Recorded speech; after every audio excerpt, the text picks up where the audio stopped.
নমস্কাৰ, মই প্ৰিয়াংকুৱে আপোনালোকলৈ নতুন এটা ভিডিঅ'লৈ স্বাগতম জনাইছোঁ। আজি আপোনালোকৰ মাজত আলোচনা কৰিবলৈ লৈছোঁ এটা কাহিনী। অৰ্থাৎ সেই কাহিনী আপুনিও শুনি আচম্বিত হ'ব, আপুনিও শুনি আচৰিত হ'ব। আচলতে আমাৰ অসমতে সেই ঘটনা কিয় সংঘটিত হ'ব ধৰিছে, অৰ্থাৎ আমাৰ অসমতেই সেই ঘটনাই কিয় পুনৰাবৃত্তি লাভ কৰিছে। আহকচোন ভিডিঅ'ৰ মাজলৈ আগবাঢ়োঁ। আমাৰ অসমৰে ধেমাজি জিলাৰ চিচিপৰগাঁও নামৰ এখন ঠাই এগৰাকী মহিলাক কি কৰা হ'ল, 1 জানুৱাৰীৰ দিনা ধৰ্ষণ কৰা হ'ল। আচলতে আমি 1 জানুৱাৰীৰ দিনা সকলোৱে নতুন বছৰক আদৰাৰ মানসেৰে আমি ফূৰ্তি কৰোঁ, অৰ্থাৎ লগে ভাগে এসাঁজ খাওঁ। তেনে ক্ষেত্ৰত সেই দিনটোৰ সুযোগ লৈ কি কৰা হ'ল, 1 জানুৱাৰীৰ দিনা দিন দুপহৰত অৰ্থাৎ 3 বজাত কি কৰা হ'ল, সেই মহিলাগৰাকীক ধৰ্ষণ কৰা হ'ল। সেই মহিলাগৰাকীয়ে সেই ওচৰৰে এখন নদীত কি কৰিছিলে, তেওঁ গা ধুবলৈ গৈছিল। আচলতে দিন দুপৰতে এনেকুৱা এটা জঘন্য কাণ্ড সংঘটিত হ'ব বুলি আচলতে কোনেও নাভাবে, কিন্তু এনে স্থলত সেই মহিলাগৰাকীক কি কৰা হ'ল, ধৰ্ষণ কৰা হ'ল। মহিলাগৰাকী যেতিয়া গা ধুবলৈ যায়, গা ধুবলৈ যোৱাৰ পাছত কি কৰা হ'ল, সেই মহিলাগৰাকীক কি কৰিলে, ধৰ্ষণ কৰিলে। যেতিয়া মহিলাগৰাকী 3 বজাতে যায়, তেওঁ অলপ পলম হোৱাত তেতিয়া ঘৰৰ যি মানুহ আছে তেওঁলোকে আচৰিত হয় যে ইমান দেৰি কিয় অহা নাই। সেইহেতু কি কৰে, ঘৰৰ মানুহবিলাকে কি কৰে, ওচৰ চুবুৰীয়া মিলি কি তেওঁক বিচাৰিবলৈ বুলি যায়। অৰ্থাৎ বিচাৰি পিনি তেওঁ কি নদীৰ কাষত তেওঁ ৰৈ থকা দেখা পায়, অৰ্থাৎ তেওঁ নদীৰ কাষত বহি থকা দেখা পায়। তেনে স্থলত অৰ্থাৎ এনেকুৱা এটা পৰিস্থিতিত তেওঁক যেনেদৰে দেখা পায় আচলতে আচম্বিত হ'ব লাগিব। অৰ্থাৎ তেওঁ মুখৰ পৰা তেজ, তেওঁ চকু মেলিব পৰা, অৰ্থাৎ তেওঁৰ ডিঙিত কি হৈছে, হেঁচা মৰা চাপ দেখিবলৈ পোৱা গৈছিলে সেই মহিলাগৰাকী। অৰ্থাৎ সেই মহিলাগৰাকীক কি কৰা হৈছিলে, শাস্তি দিয়া হৈছিল। অৰ্থাৎ কোনো এজনে হ'লেও শাস্তি দিছে বুলি অন্ততঃ গম পাইছিল। যেতিয়া মহিলাগৰাকীক কি কৰা হয়, প্ৰাথমিক চিকিৎসালয় অৰ্থাৎ ধেমাজিৰ এখন প্ৰাথমিক চিকিৎসালয়লৈ পলম নকৰি লৈ অনা হয়।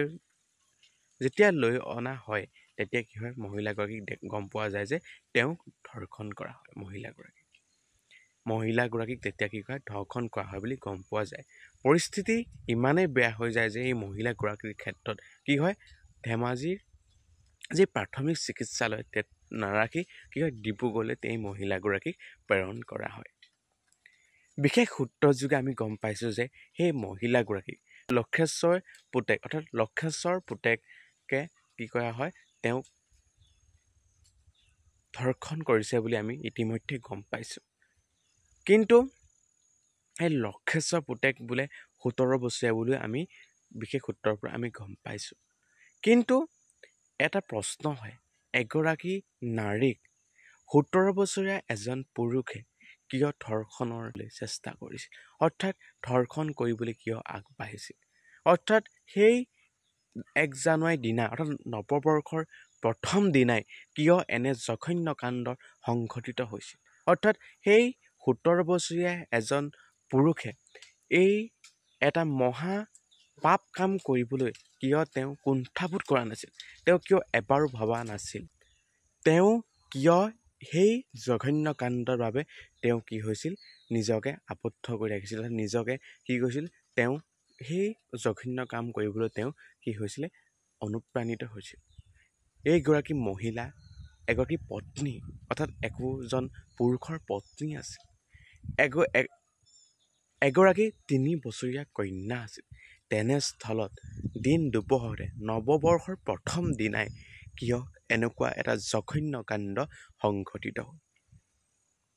প্ৰথম দিনাখনেই আচলতে এনেকুৱা এটা জঘন্য কাণ্ড সংঘটিত হ'ব বুলি কোনো ভবা নাছিল। আচলতে দিন দুপৰত এনেকুৱা এটা জঘন্য কাণ্ড সংঘটিত হ'ব বুলি কোনো ভবা নাছিলে। আচলতে লক্ষেশ্বৰ পুতেক আচলতে কোন কি কথা এতিয়ালৈকে আমি বিশেষকৈ জনা নাই।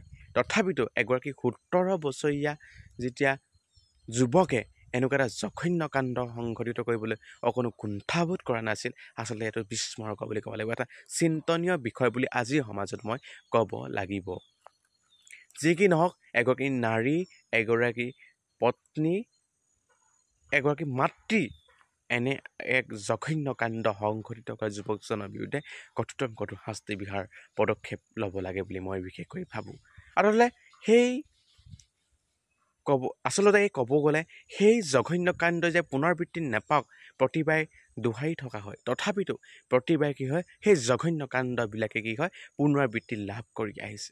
ইয়াৰ কাৰণ কি? আচলতে সমাজখন ইয়াৰ কি প্ৰভাৱত পৰিণত হৈছে আৰু আচলতে সমাজখন ক'ৰ পৰা ক'লৈ গৈছেগৈ? আচলতে সমাজখন ক'ৰ পৰা ক'লৈ গৈছে? আমি বাহিৰত দেখিবলৈ পোৱা যাওঁ, আমি বিভিন্ন ঠাইত দেখিবলৈ পাওঁ, কিন্তু আমাৰ অসমতে এনেকুৱা জঘন্য কাণ্ডই বৃদ্ধি পাবলৈ ধৰিছে। ইয়াৰ শেষ পৰিণতি কি হ'ব পাৰে? অৰ্থাৎ ভৱিষ্যত দিনৰ বাবে সি এক ভয়াৱহ পৰিস্থিতিৰ সৃষ্টি হ'ব পাৰে। আজি 17 বছৰীয়া এজন যুৱকে এনে এক কাম কৰিবলৈ যি সাহস কৰিলে, যি এনে কৰ্ম কৰিবলৈ তেওঁ কি হৈছে অকণো কুণ্ঠাবোধ নকৰিলে, তেনেস্থলত আজি সমাজ ক'ৰ পৰা ক'লৈ অতিক্ৰম কৰিছে। সেই ক্ষেত্ৰত আমি কিছুমান ব্যৱস্থা লোৱাটো অতিকৈ প্ৰয়োজন বুলি ভাবোঁ। আচলতে ছেক্স এডুকেশ্যনটো আমাৰ শিক্ষাৰ ব্যৱস্থাত অতিকৈ গুৰুত্বপূৰ্ণ অংগ বুলি মই বিবেচিত কৰোঁ। অৰ্থাৎ ছেক্স এডুকেশ্যনটো আমি দিব লাগে বুলি আমি ভাবোঁ। আমাৰ শিক্ষাৰ যি পাঠ্যক্ৰম, সেই শিক্ষা পাঠ্যক্ৰমত কি ক'ব লাগে, অসমৰ শিক্ষা পাঠ্যক্ৰমত কি ক'ব লাগে, সেই ছেক্স এডুকেশ্যনটো আমাৰ এটা চেপ্টাৰ থাকিব লাগে বুলি মই ভাবোঁ। অৰ্থাৎ কি হৈছে আজি নৱপ্ৰজন্মই কি হৈছে ছেক্সৰ প্ৰতি বেছি আগ্ৰহী হৈছে।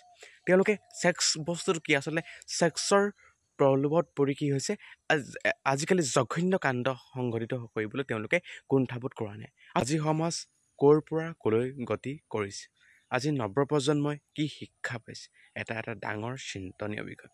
আচলতে সেই শিক্ষা মাধ্যমতো সেই ছেক্স এডুকেশ্যনটো আমাৰ বিশেষকৈ প্ৰয়োজন বোধ মই বুলি ভাবোঁ। আৰু দ্বিতীয়টো কথা, এনে এক জঘন্য কাণ্ড সংঘটিত কৰা কোনো ব্যক্তি কি হৈছে কঠোৰতম কঠোৰ শেষ শাস্তি হিচাপে মই ভাবোঁ তেওঁলোকৰ ফাঁচিয়ে হ'ব লাগে। তেওঁলোকৰ সমাজত থকা কোনো প্ৰয়োজনবোধ বুলি মই বিশেষকৈ নাভাবোঁ।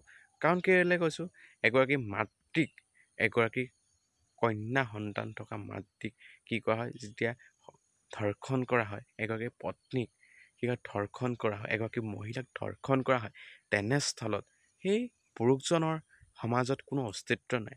সেই সমাজৰ বাবে সি কলংকস্বৰূপ। গতিকে তেওঁ আমাৰ সমাজত থকাৰ কোনো প্ৰয়োজনবোধ বুলি নাভাবোঁৱেই। সেই ক্ষেত্ৰত তেওঁলোকৰ শেষ কঠোৰতম শাস্তি শেষ হিচাপে তেওঁলোকৰ ফাঁচি হ'ব লাগে। আৰু সেই ক্ষেত্ৰত একোখন আইন বলবৎ কৰিব লাগে বুলি মই ভাবোঁ। একোখন আইন যাতে সেই ধৰ্ষণকাৰীৰ বিৰুদ্ধে যাতে আনিব লাগে, মই এইটো বুলি ভাবোঁ, যাতে তেওঁলোকৰ শাস্তি হিচাপে তেওঁলোকৰ শেষ ফাঁচি হ'ব লাগে। আৰু এনেকুৱা সমাজত ব্যক্তি থাকি কোনো লাভ নাই। বিশেষকৈ নৱপ্ৰজন্মক এইষাৰে ক'ব বিচাৰোঁ যে আজি সমাজখন ক'ৰ পৰা ক'লৈ গতি কৰিছে তোমালোকে হয়তো বহুতে বুজি পাইছা। সেই ক্ষেত্ৰত তোমালোকে সদায় ভাল এজন নাগৰিক সমাজত কেনেকৈ গঢ় দিব পাৰোঁ, একোজন সুন্দৰ মনৰ অধিকাৰী হোৱা, একোজন মাতৃসুলভ যেনেকৈ মাতৃক মা হিচাপে গণ্য কৰিব পৰা যিটো শকতি গুণ আছে, শকতি গুণটো আয়ত্ত কৰিবলৈ চেষ্টা কৰা। এনেকুৱা এটা ঘটনাৰ পুনৰাবৃত্তি বাৰে বাৰে নহওক বুলি আমি ভাবোঁ। অৰ্থাৎ সুন্দৰ সমাজ এখন গঢ়াৰ ক্ষেত্ৰত এনেকুৱা ধৰণৰ অসমতে এনেকুৱা ধৰণৰ জঘন্য কাণ্ড সংঘটিত হ'লে আমাৰো অতিকৈ দুখনীয় বুলি আমি ভাবোঁ। গতিকে এনেকুৱা এটা পুনৰাবৃত্তি নহওক তাৰে কামনা কৰিছোঁ। নৱপ্ৰজন্মই এই কৰ্মবিলাক যাতে তোমালোকে আওকাণ কৰি সমাজখন কেনেকৈ সুন্দৰৰূপে আগবঢ়াই নিব পাৰোঁ, তাকে তোমালোকে লক্ষ্যৰে বান্ধি তোমালোকে আগত আগবাঢ়ি যোৱা, তাৰে কামনা কৰিছোঁ। নতুন প্ৰজন্মই যে উজ্জ্বল নক্ষত্ৰৰূপে কি হৈছে গঢ় দিয়াৰ ক্ষেত্ৰত নিজে চেষ্টা কৰিবা। অৰ্থাৎ নতুন প্ৰজন্ম হিচাপে তোমালোকে ভাল কামৰ প্ৰতি আগ্ৰহী হ'বা, ভাল এটা মনোনিৱেশ গঢ় দিবা, তেতিয়া কি হ'ব সমাজখন সুন্দৰ হ'ব। ইয়াকে কৈ আজি মোৰ ভিডিঅ'টো সামৰিছোঁ। ধন্যবাদ। জয় অসম।